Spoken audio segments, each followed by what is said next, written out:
So to summarize, if a patient is dealing with chronic itching, we don't just assume it's a dry skin. We start looking deeper. Our functional dermatology clinic is actually perfectly suited for this because finding a root cause takes time, and you need this blend of conventional and root cause medicine to get to the bottom of it. So how do we figure out the cause? So where do we start? So when patient comes in with a persistent itching, the first step, of course, after physical examination is to run some tests. These tests help us rule out underlying medical conditions. The essential, the most basic tests are blood work, like CBC. We're looking for infections, anemia, or signs of inflammation.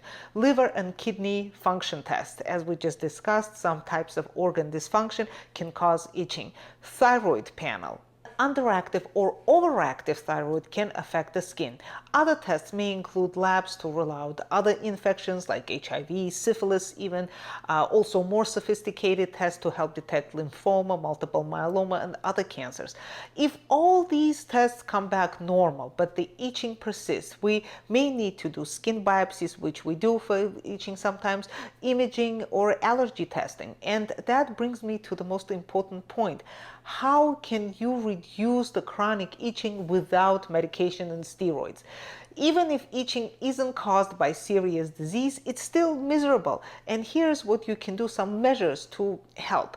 Moisturize every single day. Fragrance-free emollients work best. Take lukewarm, not hot showers. Use gentle hypoallergenic cleansers. Avoid scratchy fabrics like wool and nylon. Use humidifier, especially in the winter. Keep nails short to prevent skin damage from scratching.